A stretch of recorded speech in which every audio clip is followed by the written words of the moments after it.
या इलाही इल्लल्लाह मुहम्मदुर रसूलुल्लाह बिस्मिल्लाह। क्या बात है, बहुत पार्टी पूछते हैं क्या? बस आपके अंदर ये होता है कि हमें ठीक कैसे होना है। और जब से लोग कह रहे हैं ना, ऋतु जायसवाल बड़ा वीडियो वायरल कर रहे हैं, बोलती थी जीत जाएंगे तो न ललटेन में जाएंगे और न फूल में जाएंगे। हम तो आज भी कहते हैं कि जीत जाते तो न ललटेन में जाते न फूल में जाते। लेकिन उस वक्त अगर किसी ने मुझसे ये पूछा होता कि मैडम हार जाइएगा तो क्या कीजिएगा, तो हम उस वक्त जरूर कहते कि वो मैं वक्त बताएगा कि मैं हारने के बाद क्या करूंगी। लेकिन उस वक्त जो कमिटमेंट था वो ये था कि जीत जाइएगा तब क्या कीजिएगा, फूल में तो नहीं चले जाइएगा, लालटेन में तो नहीं चले जाइएगा। क्योंकि मुझे जो वोट मिले वो हिंदू और मुस्लिम के लगभग बराबर बराबर वोट मिले। और दो धाराएं होती हैं, सीधी सी बात है। कभी उस धारा में जाते तो इधर के लोगों को थोड़ी तकलीफ होती और उस धारा में जाते तो इधर के लोगों को तकलीफ होती। तकलीफ किसी न किसी को तो होती, लेकिन जब आप मेरी नीयत को समझेंगे तो आपकी तकलीफ खत्म हो जाएगी। और परेशानी पता है किसकी बढ़ेगी? परेशानी उसकी बढ़ेगी जो सोचता है कि कांटा तो हट गया, अब तो हम 5 साल के बाद भी ललटेन लेके आएंगे तो वोटवा तो हम ही को पड़ेगा। ऐसा नहीं होने वाला है। आज एक एक जनता जागरूक हो चुकी है। तुम कुछ भी लेके आओ, अगर जनता की मदद में और जनता के सुख दुख में साथ नहीं हो तो ये मत सोचना कि ऋतु जायसवाल के रूप में कांटा निकल गया है। बिल्कुल मत सोचना। करते थे जैसे अब्बा जान किसी किसी के वोट लेके चले जाते थे और 5 साल तक जनता के बीच में नहीं आते थे। ससुर जी की बात कर रहे हैं हम। 5 साल तक जनता के बीच में नहीं आते थे, क्योंकि जनता तो था कि भाई हमको तो आंख मूंद के ललटेने पे वोट करना है। तो 5 साल जनता के बीच में जाओ नहीं जाओ, जनता तो झक मार के आपको वोट करेगी। यही था ना, यही था ना कि जनता की मजबूरी को अपना जीत समझ लेते थे कि जब चुनाव का घोषणा हो जाता था तो ससुर जी आते थे कि वोट कहाँ जाएगा, लोग तो फूल में जाएगा नहीं तो ललटेन में को मिलेगा। लेकिन बीच में सीटी बज गया, दिक्कत हो गई। इस खुशफहमी में नहीं रहना है। अब बहुत से लोग ये भी खुशफहमी में है कि जो सीटी बजाया था उसका तो इस चुनाव से पत्ता कट गया। जितना लोग सीटी बजाया था वो न समिति में जीतेगा, न जिला परिषद में जीतेगा, न मुखिया में जीतेगा। वो भी अपनी गलतफहमी इसी मंच पे क्लियर कर ले कि जीतेगा वही जो जनता के दिल पे राज करेगा।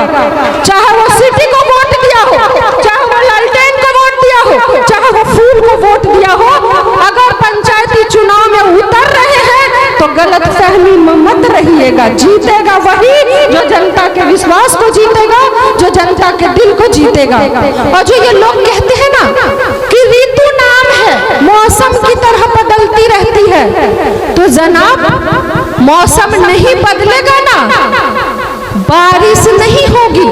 अब बारिश नहीं होगी तो किसान मर जाएंगे पानी की बूंदों से के बिना, आप मर जाएंगे पानी की बूंदों के बिना, खेत नहीं लहलहाएंगे। अगर बहुत गर्मी भी पड़ गई तो भी दिक्कत है, सुखाड़ आ जाएगा। और अगर बहुत बारिश भी हो गई तो भी दिक्कत है कि बाढ़ आ जाएगा। तो अगर मौसम बदलना है तो बदलने दीजिए, ऋतु बदलती है तो बदलने दीजिए, क्योंकि ये बदलाव आपकी सेहत के लिए अच्छा है, किसान के फसल के लिए अच्छा है, इन्वायरमेंट के लिए अच्छा है, संतुलन के लिए अच्छा है। क्योंकि ऋतु का बदलना भी जरूरी है। क्योंकि एक इंसान जब आपको अपना गुलाम समझ लेता है, किसी पर्टिकुलर छाप का गुलाम समझ लेता है कि जाएगा कहाँ, जनता तो बदलेगी नहीं, ये छाप न तो वो छाप। यही समझ के ना आप लोग धोखा खाते हो, यही समझ के ना आप लोग धोखा खाते हो कि जनता जाएगी कहाँ, ई छाप में जा नहीं सकते। तो ई छाप वाला जनता के बीच में आए चाहे नहीं आए, सुख दुख में खड़ा हो चाहे नहीं हो, जनता तो झक मार के वोट देगी ही। मगर ये भूल गए ऋतु से पाला पड़ा है। अगर बदलेगी तो लोगों की खुशहाली के लिए बदलेगी। आज अगर मैं बदली हूँ तो यकीन मानिए कि मैं आप लोगों की खुशहाली के लिए बदली हूँ। आप लोगों ने जिन्होंने मुझे वोट दिया, अगर आप मेरे पास काम लेके आएंगे तो मैं क्या बोलूंगी? हम तो हार गए, हम क्या करें, हम बार बार हार जाते हैं, हम क्या करें? अरे मैं आई हूँ भाजपा में, मैं चुनाव कल को लड़ूं ना लड़ूं, MP बनूं, विधायक बनूं ना बनूं, आज 4 साल या 5 साल चुनाव का है, मैं आपके लिए आपकी एक आवाज पे बिना भेदभाव के खड़ी हूँ। क्या ये महत्वपूर्ण नहीं है? मैं जाऊंगी, बेखौफ होकर के मंदिरों में भी जाऊंगी, मस्जिदों में भी जाऊंगी, मुस्लिम के गलियों से भी गुजरूंगी और हिंदू के गलियों से भी गुजरूंगी। मेरे मन में कोई भेदभाव नहीं है। ठीक वैसे ही जैसे मोदी जी कहते हैं सबका सम्मान, सबका विश्वास, सबका साथ। कोई गलत नहीं है, कोई गलत नहीं है। यही डर दिखा दिखाकर आप लोगों से 5 साल तक नेता सोता रहता था और आप लोगों से वोट लेता रहता था। बस यही आप लोगों से आग्रह करती हूँ कि छाप में मत बटिएगा, नीयत देखिएगा, नीयत की किसी की नीयत क्या है। बस इतना ही कहना चाहती हूँ आप लोगों से। अगर मेरे बातों से या मेरे परिवर्तन की वजह से किसी के दिल को भी ठेस पहुंची है तो मुझे यकीन है कि मैं आपका दिल जीत के रहूंगी, आपका भरोसा जीत के रहूंगी। बस इतना ही कहना चाहती हूँ। और थोड़ा सा वक्त अर्धांगिनी हूँ, चाहती हूँ पति को भी 2 लफ्ज बोलने का मौका मिल जाए। उसके बाद शाम आपकी है, रात आपकी है, महफिल आपकी है, शायर आपके हैं, सुनने वाले आप लोग हैं। तो प्रणाम सबको फिर से। बहुत क्षमा, क्षमा बुझकर भी जल सकती है, तूफान कश्ती तूफान से भी निकल सकती है।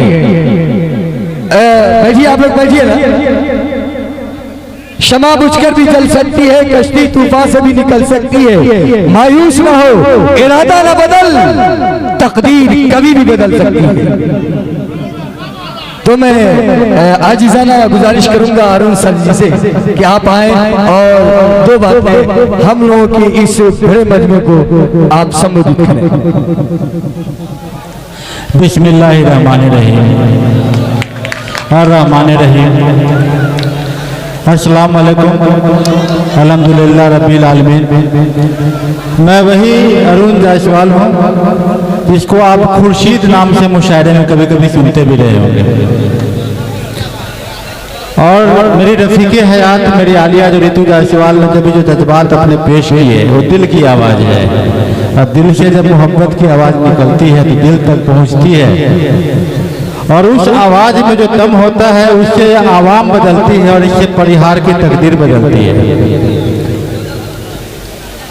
मैं ज़्यादा समय नहीं लूँगा, मुझे थोड़े से अभी बशीर बद्र साहब का इंतकाल हुआ है।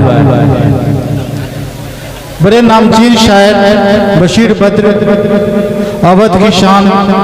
और आज हम देख रहे हैं कि मंच पर विभा तिवारी हैं, विभा शुक्ला हैं और मैडम रीना तिवारी हैं, चांदनी शबनम है। मुसलमान और हिंदू के लिए एक शाम में हिंदू मुस्लिम एकता के नाम, कौमी यकजहती के नाम मैं एक बात जरूर कहूँगा, आप अपने लिए कौमी यकजहती का पैगाम लेकर रखें। और आपके बीच में जो मेरी रफ़ीक़े हयात ऋतु जायसवाल है, इसके लिए मैं एक बात कहूँगा कि वो एक ऐसी शख्सियत है जो आपके लिए दिन रात खिदमत करने को तैयार रहती है, वो भेदभाव नहीं करती है। आज की भी बात है, हमारे सुफियान अख्तर साहब का बार बार फोन आ रहा था कि किसी कारण से किसी व्यक्ति ने, किसी पागल व्यक्ति ने लिख दिया कि मुशायरा नहीं होगा। और उन्होंने फोन किया ऋतु जायसवाल को, ऋतु जायसवाल लग गई, प्रशासन के हर व्यक्ति का फोन कटकटा दिया और आज मुशायरा आपके सामने में हो रहा है। तो ये चीज है, जज्बात है। और उन्होंने जो बोला है एसटीओ को मैं सुन रहा था, वो बोल रही थी कि मेरे गांव में मुशायरा है, हम लोग सब मिल के करते रहे, ये कैसे बंद हो सकता है, आप तुरंत दीजिए। और एसटीओ ने आपको परमिशन दिया और आज मुशायरा हो रहा है। ऋतु जायसवाल हर बीमार की तीमारदारी में हमेशा खड़ी रहती है और बीमारी मजहब देख के नहीं आती है। कैंसर पेशेंट के लिए दिन रात एक करती रहती है, चाहे वो किसी भी मजहब का क्यों ना हो। तो मैं आपके बीच में यही पैगाम लेके आता हूँ कि आप दिल को देखो, दिल से जो आवाज़ निकलती है वो सच्ची और ईमानदार आवाज़ होती है, और उसी के साथ चले। बहुत बहुत शुक्रिया, बहुत बहुत शुक्रिया।